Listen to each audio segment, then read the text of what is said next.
May isang teenager sa Ukraine ang nakatakdang makipagkita sa mga FBI ng US. Ang teenager na ito ay isang black hat hacker sa bansa nila. Ang balak niya kasi ay makipag-ugnayan siya sa FBI para magamit ng mga ito ang computer hacking skills niya. Kapalit na magandang trabaho at sweldo na ibibigay ng FBI bilang isang security expert. Pangarap niya kasi makapagtrabaho sa FBI at tumira sa Amerika. Paglapag ng eroplano sa airport, excited niyang hinanap sa terminal ang mga FBI na naghihintay sa kanya. Kaso na makita siya ng mga ito, kakaibang pagsalubong at pagbati ang sinalubong nila sa kanya. Pinusasan siya kaagad ng mga FBI at kinulong siya ng mga ito. Pakiramdam niya na isahan at niloko siya ng mga FBI. Sino ba ang teenager na ito? At ano ba ang ginawa niyang krimen? Kilalanin natin ang teenager na hacker na si Maxim Popov na naging matinding armas na FBI. Ibinanganak si Maxim Popov sa Zhytomyr, Ukraine. Ang lugar na ito ay laganap ang kahirapan at kriminalidad. Noong elementary pa lang siya, pinag-aralan niya na agad ang technical basics ng computer gamit ng computer sa school nila. Noong mga panahon na yun, Voice 1 pa lang ang ginagamit nilang computer. Noong 15 years old na siya, binilan siya ng tatay niya ng personal computer at modem. Dito na nabuhay ang pag-umaling niya sa mga computers at hacking. Ang pangarap niya kasi ay maging magaling na black hat hacker at kumita ng malaking pera. Na-impluwensyahan siya kasi ng movie ni Angelina Jolie na may pamagat na hacker noong 1995. Ilang beses niya itong paulit-ulit na pinapanood. Noong nag-umpisa na siya sa hacking, madami siya nakilalang Russian hacker sa internet. Noong panahon kasi na ito, at ito ay 90s, ito ang panahon na papostbong na ang internet.com. Madaming mga Russian hackers ang nangahack at nagnanakaw ng mga credit cards sa mga American e-commerce websites. Si Maxim Popov naman, dahil may talent at skill siya sa pakikipag-usap at pagmamanipulate ng mga tao. Kahit kasi Ukrainian siya, fluent siya magsalita ng English. Siya ang kakausap sa mga American cellphone retailers sa Amerika. Tapos ipapa-cash out niya ang mga credit card papunta sa account niya. Instant money nga naman ang ginagawa niya. Ginawa niya ito sa loob ng isang taon. Kumita siya ng malaki sa ganitong gawain. Pero nung matuklasan ng mga credit cards company na dumadami ng hacking sa bandang Eastern Europe, binanda ng credit cards company ang lugar nito. Kaya hindi na din kumita si Popov sa ganitong gawain. Noong mga oras na yun, nalaman ng mga local gangsters ang pinaggagawang hacking ni Maxim Popov. Kaya pinuntahan siya ng mga ito sa apartment niya para kikila siya ng pera. Walang nagawa si Maxim at binigyan niya ito ng pera. Umuupa na kasi siya ng apartment at wala na siya sa poder ng mga magulang niya. Naging kaibigan niya din ng mga gangsters na ito at tinuruan din sila sa hacking. Bumuo sila ng grupo nila para mang-hack ng mga company. Ang sistema nila ay ganito. Hinahack nila mga computer sa isang company at nanakawin nila mga importanteng mga datas nito. Pagkatapos nun, tatawag si Popov para sabihin na na-detect niya na may mga nangahack sa company nila. Kapalit naman ng services niya ay malaking consultation fee ang babayad ng company para silang ransomware sa panahon natin ngayon. Noong tumagal, nang-i-extort na sila ng mga kumpanya. Noong July 2000, hinak nila ang Western Union website. Ninakaw nilang credit card data ng mahigit 38,000 na customers. Nakuha din nila ang mga pangalan ng customers, mga passwords, mga address at credit card numbers nila. Tinawagan ni Popov ang kumpanyang ito para sabihin na hindi nila ilalabas ang mga data sa public.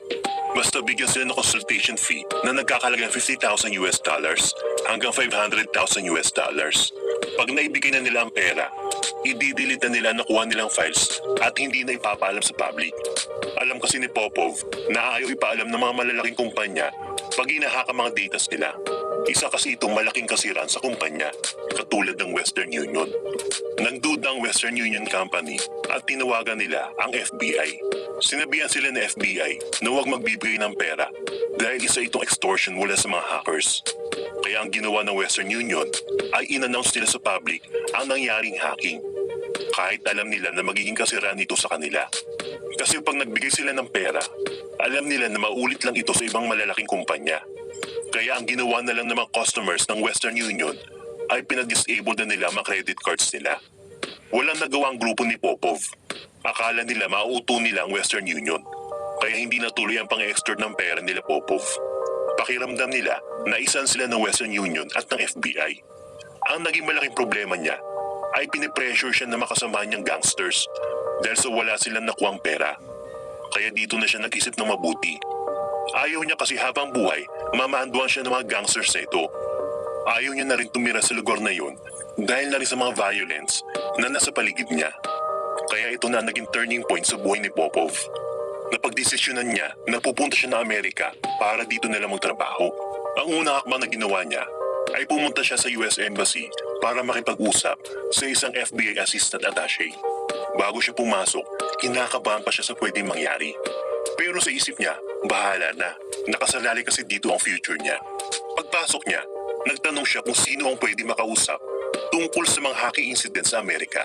Nung marinig nila ito, pinakiusap agad siya sa isang FBI Assistant Attaché. Sinabi niya sa FBI na isa siya sa mga nangahack ng mga kumpanya sa US. Kinuwento din niya na alam niya ang kalakaran ng mga Russian hackers at madami pa siyang ibibigay ng mga impormasyon sa mga ito. Basta ipangako nila na bibigyan siya ng trabaho sa FBI bilang isang computer security expert. Yun kasi ang gusto niya mangyari sa buhay niya, na siya ay makapagtrabaho ng marangal sa FBI, kumita ng malaki at manirahan sa Amerika. In short, gusto niya na magbagong buhay at maging white hat hacker. Ano ba muna ang kaibahan ng white hat hacker at black hat hacker? Pag sinabi kasing white hat hacker, ito yung mga taong ini-evaluate nila ang security features sa isang computer system. Tawag din sa kanila ay mga ethical computer hacker o kadalasan tinatawag na computer security expert.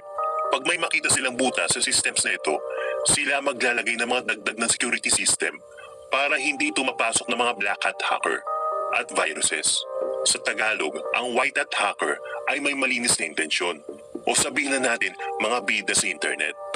Ang black hat hacker naman, ito naman ang tawagin natin kontrabida sa internet world. Sila yung mga sikat na nagnanakaw ng mga data sa internet. Sila din yung mga naglalagay ng virus o mga nag-phishing sa mga emails at kadalasan na nakawa ka ng pera sa bank account o credit card mo. Ang gusto kasi ni Popov mula sa pagiging black hat hacker ay maging white hat hacker na rin siya. Kilala ng mga FBI si Popov dahil matagal na nila ito sinusubaybayan. Kaya pumayag ang FBI sa gusto ni Popov na magtrabaho siya sa kanila. Tuwang-tuwa naman siya at nakikita niya na ang bright future niya. Kinikilig din siya sa na-imagine niya na ipagmamalaki siya ng mga magulang niya. Sumakay na si Popov na eroplano at sinamahan siya ng FBI Assistant Attaché. Ilang oras ang lumipas at nasa airport na sila ng Amerika. Paglapag na eroplano sa Amerika, sinalubong agad siya ng mga FBI. Kaso ibang pagsalubong ang ginawa sa kanya. Pinusasan agad siya at dinala sa isang safe house. Takot na takot si Popov dahil niloko siya ng mga ito. Hindi niya alam ang gagawin sa kanya. Nung tinanggal ang posa sa mga kamay niya, dito na nagsalita ang mga FBI agent. Sinabihan siya na sundin ang lahat ng ipapagawa nila dahil kung hindi, makukulong siya sa mga ginawa niyang cybercrime. Inutusan si Popov na makipag-usap siya sa mga Russian chatrooms kung nasaan na ibang mga hackers na kaibigan niya. Habang rina-record at sinusurveillance sa FBI ang mga usapan nila ng mga Russian hackers na ito. Bala kasi ng FBI, alamin pang ibang identity na ibang Russian hackers na kaibigan ni Popov. Pag malaman na nila kung sino ang mga ito, doon na nila huli ng mga ito. Pumayag naman si Popov sa planong ng FBI, pero ibang ginawa niya. Gamit ang salitang Russian at konting codes, winarningan niya ang mga kaibigan niyang hacker na hawak siya ng FBI at inaalam nilang identity nila.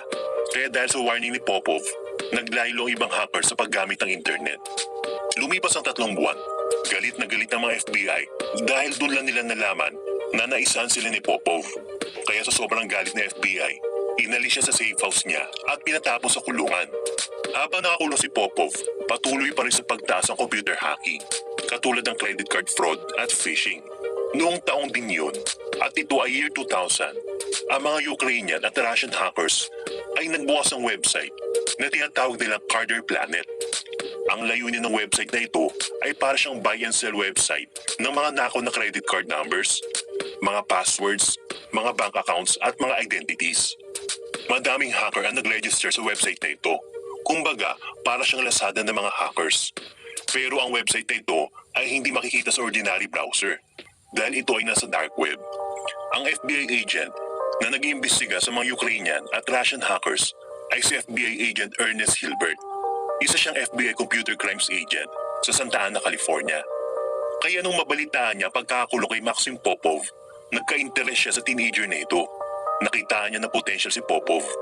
At alam niya na magagamit niya ito para mahuli ang mga Russian at Ukrainian hackers. Dahil na rin sa native speaker siya ng Russian, alam ni Hilbert na madali makakapasok ito sa mga hacker chatroom. Ang plano ni Agent Hilbert, si Popov ang papasok sa Carter Planet para malaman at makilala niya ang mga malulupit na hackers dito. Alam din niya na si Maxim Popov lang ang tanging makakagawa nito. Kaya ang ginawa ni Agent Hilbert, nakipag-usap siya sa prosecutor na may hawak ng kaso laban kay Popov. Pumayag naman ang prosecutor sa gustong mangyari ni Agent Hilbert. Kaya pinuntahan ng dalawa si Popov sa kulungan. Kinausap ni Agent Hilbert si Popov at sinabi niya sa kanya na papaikliin niya ang sentensya sa kanya basta makipagtulungan siya sa FBI. Noong una nag-aalangan pa si Popov, pero sinabi ni Hilbert na hindi ang mga kaibigan niyang hackers ang target nila, kundi ang mga hackers na hindi niya kilala. Kumbaga magiging katulad siya ni James Bond na magiging undercover sa internet world. Sinabihan pa ni Hilbert si Popov, tiwala ako sa galing mo at rin-respeto ko ang kakayahan mo. Kaya si Popov naman medyo na-touch sa sinabi niya. Sinabi pa ni Hilbert na pag magtatrabaho siya sa kanila ay bibigyan siya ng office na kung nasa namang computers na gagamit itong Operation Ant City. Hindi na nagdalawang isip si Popov at pumayag na ito sa gusto mangyari ni Agent Hilbert. Dahil naisip niya, gusto niya magpasikat sa buong FBI sa mga skills na ipapakita niya sa kanila. At pangalawa, inip na siya sa likod ng mga rehas. Gusto niya ibang environment naman. Araw-araw sinusundo si Popov na nakaposas at sinasakay sa sasakyan nila. Tapos ihatid siya sa isang building kung nasa ng office niya na may mga computers. Dito natatanggalin ang posas niya at sisimulan niya ng gusto niyang trabaho.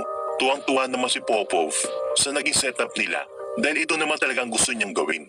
Ang unang ginawa niya ay iniba niya ang identity niya at gumamit na ibang pangalan na may alias na Dennis Spinhouse. Nag-post na agad siya sa Carter Planet na kunwari naghahanap ng mga nakaw na credit cards.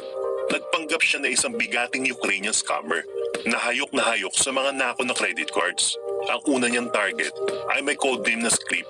Kinausap niya si Script at sinabihan nito na bibilhin niya ang binibentang nakaw na credit cards sa halagang $400. Pumayag naman si Script at nakipag-deal siya dito. Inutusan niya si Script na ipadala ang mga files sa California. Hindi alam ni Script na pain lang ito sa kanya. Dahil pag pinadala ni Script sa US, ang mga files ng nakaw na credit card ay makakagawa siya ng federal crime sa US jurisdiction. At ganun nga ang nangyari.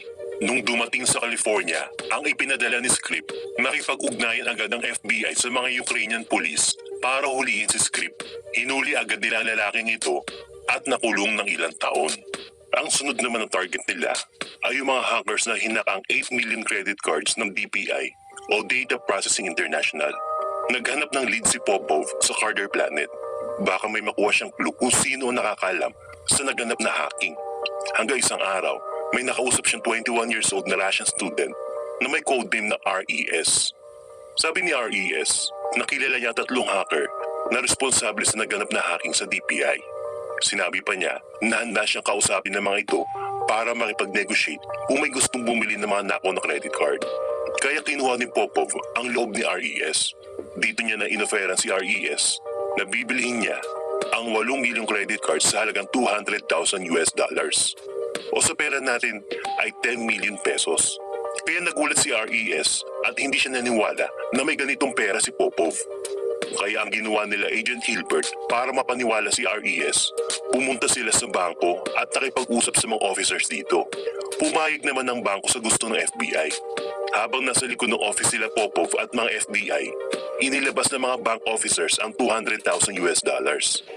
Si Popov naman ay nakaharap sa isang kamera at nakalatag sa harap niya ang $200,000. Dito na siya nagpanggap na kunwari sa kanya ang pera. Nagsalita siya sa harap ng kamera. RES, tingnan mo, andito ang pera ko. Hindi ka pa ba naniniwala na mayaman ako? Nang mapanood dito ni RES, naniwala siya kagad kay Popov. Nagtanong si RES kung paano siya nakaipon ng malaking pera. Sinabi ni Popov na may magandang trabaho siya. Ang company na yon ay ang Hermes Plus. Alam na alam ni Popov na gusto ng mga Russian hackers na magkaroon ng magandang trabaho. Kaya hindi kahit si RES na mag-apply sa website ng Hermes Plus. Tuwang-tuwa naman si RES sa sinabi ni Popov. Kaya nag-apply siya sa website at sinend niya ang mga resume niya, pati mga personal ID niya. Ang hindi alam ni RES, ang website na yon ay gawa-gawa lang ni Popov at Agent Hilbert. Kaya nung sinend ni RES ang resume at mga ID niya, doon nila nakilala ang tunay na pagkatao nito. Kaya nakipag-coordinate agad sila sa Russia para huliin ang lalaking ito. Na-retrieve nila ang 8 million credit cards at naging successful ang operation. Paulit-ulit nila ginawa ang ganda ng strategy hanggang sa madami na silang nahuli mga hackers. 700 companies ang naligtas nila mula sa mga Eastern European hackers. Naging magkaibigan si Agent Hilbert at Maxim Popov.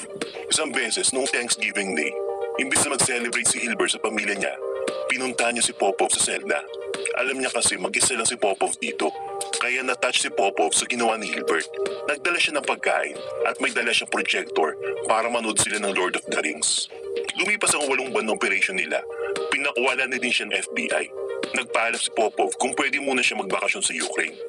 Pumayag naman ng judge at sinabing bumalik para ma-serve pa ang natitirang supervision release niya. Hinatid pa ni Agent Hilbert si Popov sa airport at nagpaalam sa kanya dahil alam niya na hindi na sila makikita kailanman. Nung bumalik si Popov sa Ukraine, bumalik na naman siya sa pagiging black hat hacker. Bumuo siya ng grupo na mga hack na naman sa mga company. Tapos tatawag siya dito para kunwari siya mag-aayos sa system sila. Para mapaniwala ang company na legit si Popov, sasabihan ni Popov ang mga company, tawagan niyo ang kaibigan kong nakakilala sa akin na si Agent Hilbert ng FBI. Siya magpapatotoo na legit ako. Walang kaalam-alam si Agent Hilbert at nagpapatotoo naman siya na mabuting tao si Popov. Ang hindi niya alam, ginagamit lang siya ni Popov.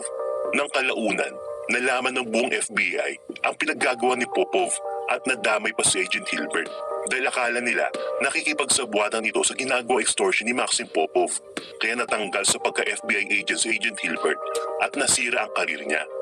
Nang malaman ito ni Popov, nagsisisi siya ng lubos. Pero ayaw na makipag-usap ni Hilbert sa kanya dahil may iba na tong trabaho. Baka pag malaman ng company ang security firm ang tungkol kay Popov, ay tanggalin siya ng company. Lumipas sa mga taon, nag-asawa at nagkapamilya na rin si Popov at iniwan niya na totally ang pagiging black hat hacker. Ikaw, may kilala ka ba ginagamit sa masama ang skills niya? I-comment nyo naman sa baba kung ano ang ginagawa na niyang illegal.